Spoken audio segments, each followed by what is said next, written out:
Hi എല്ലാവർക്കും നമസ്കാരം. എൻ്റെ പേര് ജീവൻ രാജ്. അപ്പോൾ നമ്മളുടെ മസിൽ ബിൽഡിംഗ് സീരീസിലെ സെക്കൻഡ് വീഡിയോ ആണ്. ഫസ്റ്റ് വീഡിയോയിൽ നമ്മുടെ ശരീരം എന്തിനു വേണ്ടിയിട്ട് മസിൽ ഉണ്ടാക്കണം എന്നുള്ളതിനെ കുറിച്ചിട്ട് ഞാൻ പറഞ്ഞിട്ടുണ്ട്. ആ വീഡിയോ കണ്ടിട്ടില്ലെങ്കിൽ പോയിട്ട് കാണുക.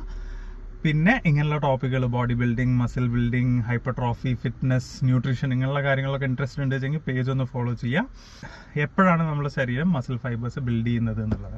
യൂഷ്വലി എല്ലാവരും വിചാരിക്കുന്നത് എന്താണെന്ന് പറഞ്ഞാൽ നമ്മൾ ഒരു റെസിസ്റ്റൻസ് ട്രെയിനിങ് ജിമ്മിലേക്ക് പോയിട്ട് വർക്കൗട്ട് ചെയ്യുക, അപ്പോൾ ഭയങ്കര ഹെവി ആയിട്ട് വർക്കൗട്ട് ചെയ്യും, സ്പോർട്സ് ആക്ടിവിറ്റീസ് എന്തെങ്കിലും ചെയ്യുമ്പോഴാണ് നമ്മുടെ മസിൽ വലുതാവുക എന്ന് വിചാരിച്ചിട്ടാവും അത്രയും എഫേർട്ട് ഇടുക അല്ലേ. പക്ഷേ ആ സമയത്ത് നമ്മൾ എന്താണ് ശരിക്കും ചെയ്യണമെന്ന് പറഞ്ഞു കഴിഞ്ഞാൽ നമ്മളുടെ മസിൽ ഫൈബേഴ്സിനെ ഡാമേജ് ചെയ്യുകയാണ് ചെയ്യുന്നത്. അപ്പോൾ നമ്മളുടെ മസിലിൻ്റെ കപ്പാസിറ്റിക്ക് മേലെ വർക്ക് ചെയ്യുമ്പോൾ നമ്മുടെ മസിൽ ഫൈബേഴ്സിൽ മൈക്രോ ടേഴ്സ് അല്ലെങ്കിൽ മൈക്രോ ഡാമേജുകൾ വരുത്തി വിടുകയാണ് ചെയ്യുക കേട്ടോ. അപ്പോൾ അത് കഴിഞ്ഞ് നമ്മൾ റെസ്റ്റ് ഫേസിൽ പോകില്ലേ, അത് നന്നായിട്ട് ഡീപ്പായിട്ട് സ്ലീപ്പ്, ഉറക്കം, ആ ഒരു ടൈമിലാണ് നമ്മളുടെ ശരീരം മാക്സിമം മസിൽ ഫൈബേഴ്സിനുണ്ടായ ഡാമേജ് നികത്തിയിട്ട് പിന്നെ പുതിയ പുതിയ ഫൈബേഴ്സ് ഉണ്ടാക്കുക. അങ്ങനെയാണ് മസിൽ ബിൽഡിംഗ് പ്രോസസ്സ് നമ്മുടെ ശരീരത്തിൽ നടക്കുക. ഓക്കെ, അപ്പോൾ ആ ഡീപ്പ് സ്ലീപ്പിലാണ് നമ്മുടെ ശരീരം ഗ്രോത്ത് ഹോർമോൺ റിലീസ് ചെയ്യുക. ആ ഹോർമോണിൻ്റെ ബേസിസിലാണ് ഹൈപ്പർട്രോഫി എന്നുള്ള പ്രോസസ്സ് ആക്സിലറേറ്റഡ് ആയിട്ട് നടക്കുക.